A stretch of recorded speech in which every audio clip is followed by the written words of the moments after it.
Ladies and gentlemen, on your behalf, I am pleased to introduce today's speaker.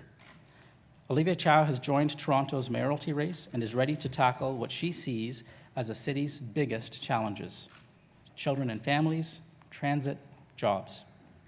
Her story is strikingly similar to the story of many of this city's residents. A hardworking immigrant who used education to pursue her dreams while keeping family priorities balanced. Ms. Chow moved to Toronto from Hong Kong 44 years ago. She pursued higher education at 3 of Ontario's finest schools: the Ontario College of Art and Design, the University of Toronto, and the University of Guelph. She went on to teach English as a second language and was elected as a school board trustee in 1985. 6 years later, she was elected to the former Metro Council before becoming a City of Toronto councillor in 1997. During her time at City Hall, she served on the Budget Committee and was appointed to the city's first child and youth advocate. She oversaw the introduction of better dental services for children, student nutrition programs, and youth safety initiatives. She graduated to federal politics in 2006 and served the riding of Trinity-Spadina until this past March, when she joined the mayoralty race. She can now add best-selling author to her long list of accomplishments. Her memoir, My Journey, was recently published. Various media outlets have named her a top Torontonian, best city councillor, and Canada's Woman of the Year. And now, Ms. Chow, the Canadian Club of Toronto's podium, Canada's podium of record, is yours.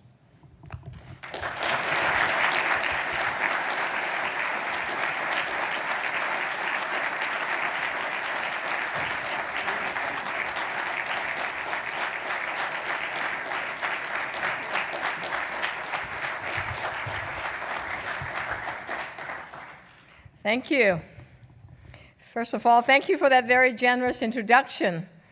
You know, I was listening to you talking about this amazing person that was going to be with us sometime today, and I was wondering to myself, who is she, and is she here yet?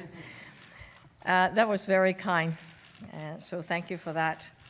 I also want to thank the Canadian Club for inviting me to speak, and I want to thank all of you. The warm weather is finally here.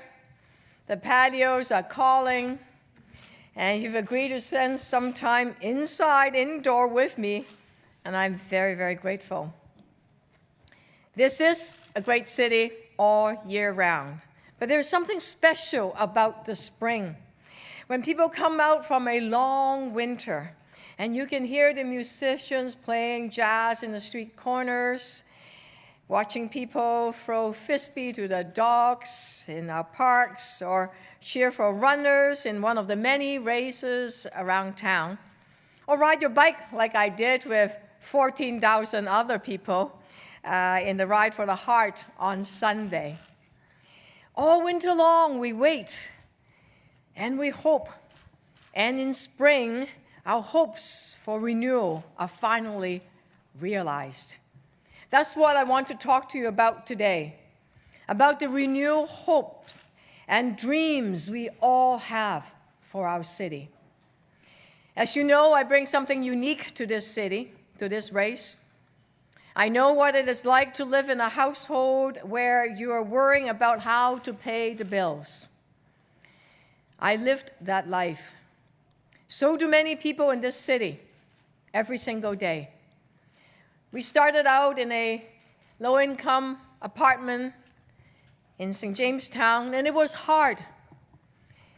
Learning a new language, struggling to find work, struggling to fit in, struggling, and starting from the bottom, right from the bottom. So I know the value of every dollar and the importance of measuring results. I want to paint you a picture today of what I want us to accomplish together in the next 4 years. Concrete results. I also want to say a few words about our partners at Queen's Park, since we are in the closing days of a provincial election. But before I do that, let's remember another speech delivered right here at the Canadian Club only a week ago. Mr. Tory was here presenting his number one priority. No, not the subway, not the young subway relief line that you might be thinking about. That was his old number one priority. And he attacked me because he said I did not support it. And now he has a new number one priority. And he attacked me because he said I supported his old number one priority. It's just, yes, I know, it's a bit confusing.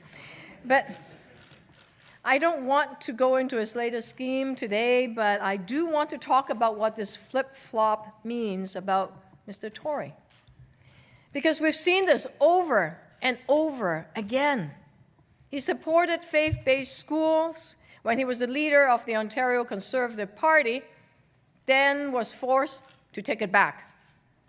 He said the subway in Scarborough was barely justifiable, then changed his mind. He said he would scrap the Eglinton Connect streetscape, but then he said he wouldn't. He was all for the subway relief line, then he took it back.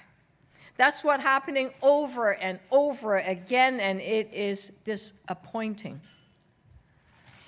That's what I think happened. Here's what I think happened. Mr. Tory committed to a young subway relief line, and then he took a look at the numbers and realized our city can't afford both the gold-plated Scarborough plan and his proposed subway relief line. So now his new plan is to get the Ontario government to upgrade a GO line, all because he didn't think it through.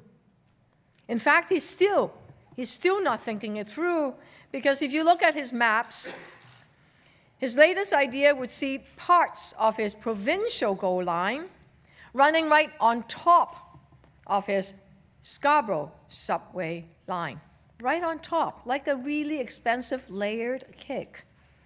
A half-baked layered cake at that. Like I say, it's disappointing. Now, don't get me wrong. I think changing your mind once in a while can be a sign of good leadership. But changing your mind all the time is a sign of poor judgment. We've had enough of poor judgment in City Hall. And Mr. Tory is not the change we need. We can do better than that. I will do better than that. Here's what I see for our city in the next 4 years. Concrete results. First, I want to unlock the potential in our city for all citizens, especially our young residents. More than out of 5 of our young people can't find a job. That is not acceptable. Not only because these young people don't have what they need to build better lives for themselves, but because they are not being allowed to give what they have, their skills, their creativity, their energy. We need to unlock that potential. That's why I've proposed a detailed youth employment plan leveraging the city's own investment in infrastructure to create jobs for young people. And we need the private sector to match our effort. Developers are already doing that in Regent and Alexander Park. Let's make sure it happens right across the city. Smarter and stronger children means a stronger and a better city. There are far too many families who have no access to after-school activities for their kids. So let us massively expand the after-school activities for children so they grow up smart and strong and stay out of trouble. Then, to unlock our city's economic potential, we must deal with the gridlock. It locks away our money and freezes our potential. The Toronto Board of Trade estimates that we are losing $6 billion a year because of the lost productivity. So let's start right now by improving bus service, by expanding the capacity by 10% during rush hour. You know, when you work all day, there are those that are on their feet all day, they're tired. And they're waiting on the bus and they see it go by and they can't get on it. Or they've gone shopping after a long day at work and they're carrying bags and bags of groceries and they can't get on. Let us expand the bus service so people can get to work on time and then get home and spend more time with their kids. Buses may not be sexy, but they're practical. And 6 out of 10, the majority of the TTC riders use a bus as part of their trip. We can help reduce gridlock and improve transit service today. Let's make it happen. We can do it now. Next, let's put shovel in the ground now for the residents in Scarborough. They deserve better public transit now. Let's build the above-ground Scarborough rail service for the residents. It is 4 years faster than the below-ground option, with 4 more stops, saving $1 billion Toronto property tax dollars, which means that you don't have to pay 30 years of property taxes increase. And I might add that we have been well on its way.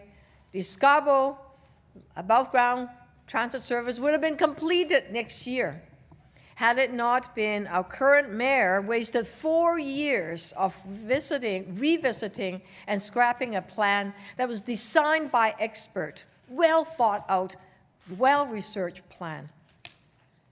We must also proceed with the Yonge subway relief line, upgrade the Bloor-Danforth signal system so we can expand the capacity of our subway system by 20 to 30%, and maintain the existing systems in a good state of good repair. Because expansion won't mean anything if the train doesn't run on time, if you don't repair the tracks or buy new subway cars. Finally, we need to unlock the potential of our entrepreneurs and small business leaders. We know that small businesses create about 80% of the new jobs. Because our city is so diverse, very often they're run by entrepreneurs from somewhere else. They bring knowledge with them of markets and cultures, contacts and trends. They enrich our city and help us prosper. That's why I would cut small businesses' property taxes in the first 4 years of becoming the mayor of this wonderful city. Now, Vancouver has a program that matches existing businesses with immigrant entrepreneurs. The new business get help setting up. The existing business get help to export. It's a win-win situation. It's a very successful idea. We need it here in Toronto. So in 4 years, here's what I see as a result if I become the mayor of this wonderful city. 5,000 young people getting trained or have a good job. Thousands of children happy with after-school activities. More successful new entrepreneurs. More export activities from small and medium-sized business. Faster bus service. Above-ground rail, well on the way for Scarborough residents. More residents traveling in comfort and dignity instead of being packed like sardines. But to get to that point, we will need a provincial partner. No matter which party forms the next provincial government, they're going to have to put Toronto near the top of their agenda. I'm not saying that because I think Toronto is the center of the universe. Some of you may think that. Yes, okay, all right. No, that would be ridiculous. We all know that it's Kim Kardashian and Kanye West is the center of the universe. Okay, let's just get serious about that. But just like Ontario is the heart of Canada, our city is the heart of Ontario. So for Ontario to work, our city has to work. And we need a mayor who will speak up for the city, advocate for it, and work collaboratively with the provincial government. That means bringing ideas forward that would help our city and our province. I certainly did that. The provincial all-day kindergarten came from my pilot project called First Duty when I was a city councillor and the children's advocate. And in fact, I worked very closely with Charlie Coffey, and Margaret McCain to make that First Duty project possible. And this idea of all-day kindergarten is now right across the province. That's exciting. But our current mayor could never do that. That's why Rob Ford's circus must leave town for good. I love our city, and we need to get back to business. And working with the province, I will put forward 2 urgent issues in front of the new government right away. The first one, we need a long-term agreement to fund the operation of the TTC. When I was a Metro councillor, the province paid 50% of the operating cost of TTC. 50%, half of it. Municipal downloading in the Harris years have been reversed in a lot of ways, but not that one. If you think about it, the provincial operating funding for the TTC makes sense. Why? Because TTC isn't just city transit. Every day, hundreds of thousands of people from 905 use the TTC to go to work. In that way, TTC is a regional transit just like GO and deserves operating support. And that needs to happen. Number 2, we need to fix another Mike Harris municipal downloading mistake. Back in 1998, that government downloaded provincial social housing to the City of Toronto. And those housing had no reserve funds attached to it. And some of them needs repair. So we need a long-term agreement to repair and operate provincial social housing and build new ones. So that what I want for our city, that describe the 2 top priorities of what we need from the provincial government. But I tell you, I can't do it alone. No mayor can. It takes people working together, all of us, with a common dream, a common goal, a common purpose. When I looked at our city, I see people who want what's best for one another. I see people who want to lift each other's up, help one another succeed. We need to create jobs to strengthen our small businesses. We need those that need a helping hand. We need to put children and families at the heart of our city. We need to take care of the most vulnerable. We need better transit. We need to make our city strong once again by unlocking its tremendous economic potential. My friends, it's been a long winter, but there is good news.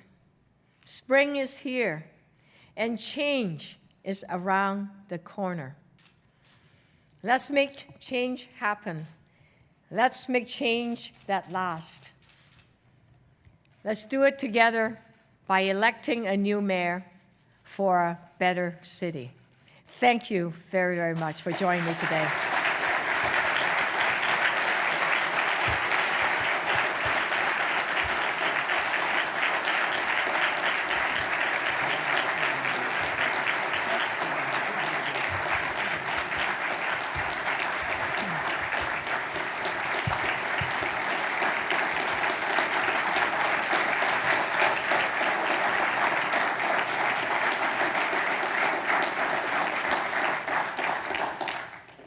Ms. Chow, on behalf of the Canadian Club of Toronto, I would like to thank you for choosing our podium to provide details of your plans to address what you see as our city's biggest challenges and how you plan to tackle them if you're voted as Toronto's new mayor.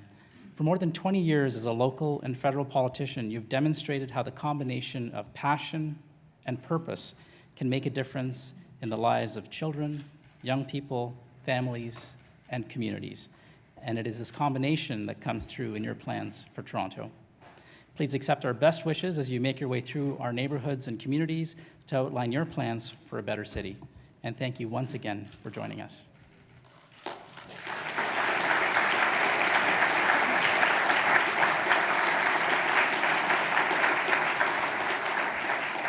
And just a quick reminder to our live audience to please fill in your event survey cards, which we value very much. This concludes our television programming, which we broadcast on Rogers TV in the days to come. To learn more about the Canadian Club and our upcoming events, please visit our website at canadianclub.org.